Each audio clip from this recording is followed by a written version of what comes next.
பசுவையும் குரங்கையும் வணங்குகின்ற மூடத்தனம் இந்தியாவில் இருக்கும் வரை பண்பாட்டு புரட்சியோ கலாச்சார புரட்சியோ பொருளாதார புரட்சியோ இந்தியாவில் வருவதற்கு வாய்ப்பே இல்லை என்று பெரியார் பிறப்பதற்கு 30 ஆண்டுகளுக்கு முன்னால் 1848 இந்தியாவில் சுதந்திர போர் என்ற தலைப்பில் எழுதியவர் கார்ல் மார்க்ஸ். எனவே மார்க்ஸ் அந்த காலகட்டத்திலேயே இவ்வளவு தகவல் அறிவு தொழில்நுட்பம் இல்லாத காலத்திலேயே இந்தியாவை பற்றிய மதிப்பீட்டை மிக சரியாக செய்திருக்கிறார் என்று சொல்லி, ஆனால் மார்க்சியத்தை அதற்காக ஒதுக்கிவிடக் கூடாது என்பதற்காக இன்னொரு சொல்றார் ஒரு பேச்சுல, a negro is a negro always, in certain cases only then he became a commodity or slave. ஒரு நீக்ரோவா தான் இருக்கிறான், ஆனால் எப்போது அவன் ஒரு அடிமையாக்கப்படுகிறான், எப்போது ஒரு விளைபொருளாக ஆக்கப்படுகிறான் என்றால் அந்த தத்துவம் மார்க்சியத்தில் இருக்கு. இங்கே மனிதன் மனிதனாகத்தான் பிறக்கிறான், ஆனால் அவன் இந்த ascending order of reverence, descending order of contempt. அதான் அம்பேத்கர் சொன்னார். ஜாதியினுடைய பண்பு என்ன?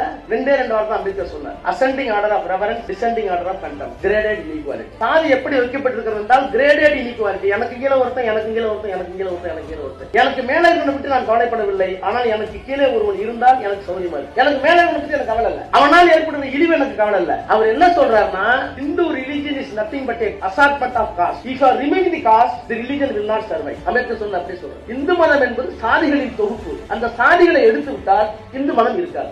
இதை ஊடகமாக மறைப்பதற்கு தான் இத்தனை வித்தைகளையும் செய்கிறார்கள் என்பதை இந்த தமிழ் மண்ணில் சொன்னவர் பெரியார். அதை முறையாக கொண்டு போய் சேர்த்தவர் நம்முடைய அறிஞர் ஆணையர்.